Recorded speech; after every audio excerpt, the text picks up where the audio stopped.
Tu t'es déjà retrouvé au bord de l'explosion. Quand tout s'écroule autour de toi, le stress, la déception, la colère, et que tu sens ce feu intérieur te consommer lentement. Tu respires, mais tout semble hors de contrôle. Et pourtant, au fond de toi, une petite voix murmure « Tiens bon, c'est cette voix-là, celle que les stoïciens appelaient la raison, la vertu, ou simplement la maîtrise de soi. » Le monde d'aujourd'hui est un ouragan permanent. Notifications, comparaisons, attentes, promesses non tenues. Et nous sommes là, pris dans la tempête, espérant un peu de calme. Mais les stoïciens, eux, ne cherchaient pas à fuir la tempête.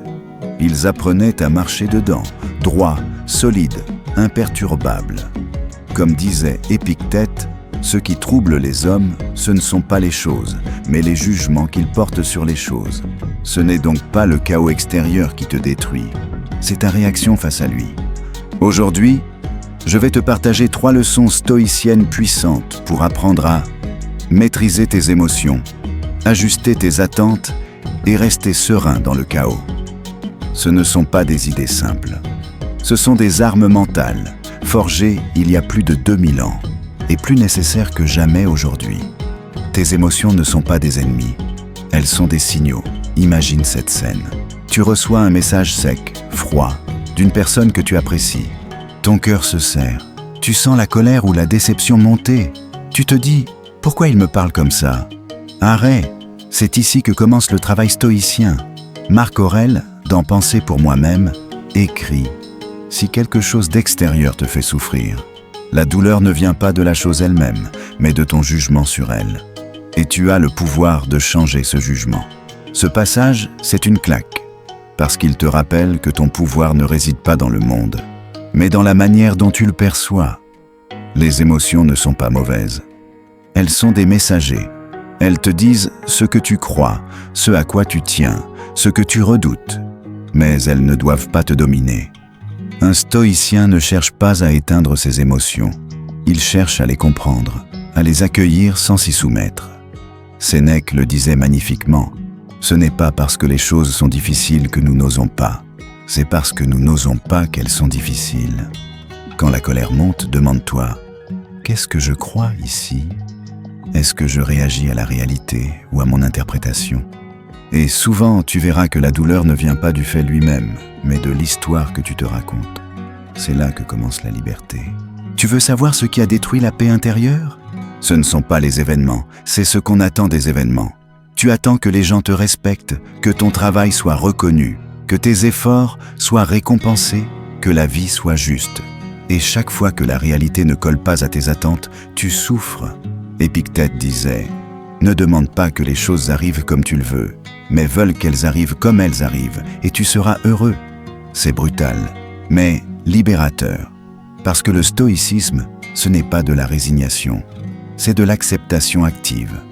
C'est dire « Je ne choisis pas ce qui m'arrive, mais je choisis ma posture. » Tu peux être fatigué, trahi, incompris, mais tu restes maître de ton attitude.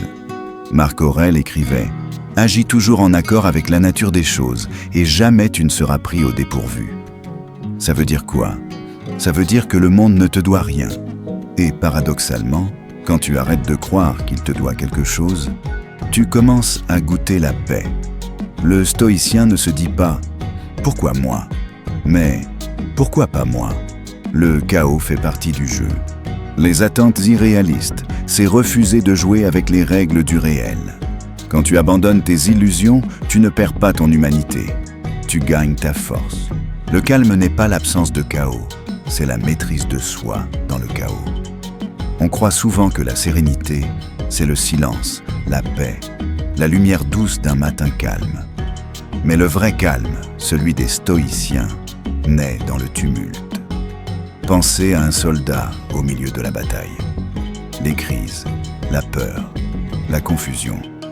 Et pourtant, il reste concentré, ancré, lucide. C'est ça, la sérénité stoïcienne. Sénèque écrivait « Un homme tranquille dans les tempêtes est plus admirable que celui qui reste immobile dans le calme. » La sérénité stoïcienne, ce n'est pas de la fuite. c'est du courage tranquille. C'est refuser d'être esclave des circonstances. Et tu sais comment tu arrives? Par la discipline quotidienne. La méditation du matin, les réflexions du soir, la gratitude, la visualisation négative. Marc Aurèle, chaque matin, se disait « Aujourd'hui, je rencontrerai des gens indiscrets, ingrats, arrogants, trompeurs.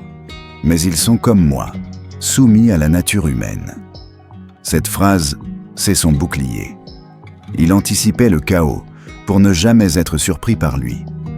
La sérénité ne se décrète pas, elle se prépare. Et chaque jour est un entraînement. Quand tu médites, que tu observes tes pensées, que tu fais face sans t'enfuir, tu deviens plus fort. Pas froid, fort, parce que tu as appris à te gouverner toi-même. Aujourd'hui, on parle beaucoup de développement personnel, de mindset, de zen attitude. Mais les stoïciens n'étaient pas des rêveurs. Ils étaient des combattants intérieurs. Ils savaient que la vie, c'est le chaos, que la perte, la douleur, la peur font partie du chemin.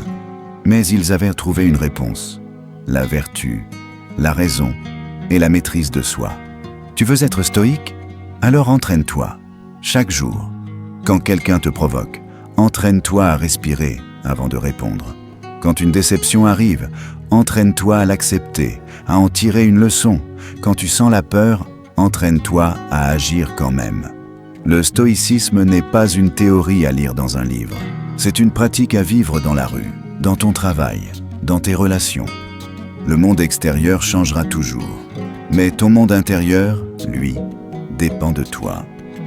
Marc Aurèle le dit simplement, la tranquillité vient de l'intérieur. Ne la cherche pas ailleurs. Cette phrase, c'est presque une prière, parce qu'elle te rappelle que tu n'as besoin de rien d'extérieur pour être en paix. La pluie, le bruit, les opinions, les jugements, tout ça, c'est du vent. Mais ton esprit, lui, peut être un roc. Et ce roc, tu le construis chaque jour, par tes pensées, tes choix, ta présence. Alors oui, le chaos est partout, mais la paix est ici. Tapote ta poitrine. Si tu pratiques les 3 leçons que tu viens d'entendre, observez vos émotions senties identifiées, abandonnez vos attentes pour accueillir la réalité, cultivez le calme au cœur du chaos. Alors tu deviendras ce que les stoïciens appelaient un homme de raison, un sage en progrès. Et ce n'est pas un idéal lointain. C'est une direction, une discipline, une pratique, un pas après l'autre. Parce que le chaos ne disparaîtra pas. Mais toi, tu peux devenir plus fort que lui. Si cette vidéo t'a parlé, si tu veux continuer à forger ton esprit, à cultiver ta paix intérieure, alors abonne-toi, parce qu'on va aller encore plus loin. Ensemble, on va apprendre à marcher dans la tempête, sans jamais perdre notre calme, comme un vrai stoïcien. Shield. Parce que le chaos ne disparaîtra pas. Mais toi, tu peux devenir plus fort que lui. Si cette vidéo t'a parlé, si tu veux continuer à forger ton esprit, à cultiver ta paix intérieure, alors abonne-toi, parce qu'on va aller encore plus loin. Ensemble, on va apprendre à marcher dans la tempête, sans jamais perdre notre calme, comme un vrai stoïcien.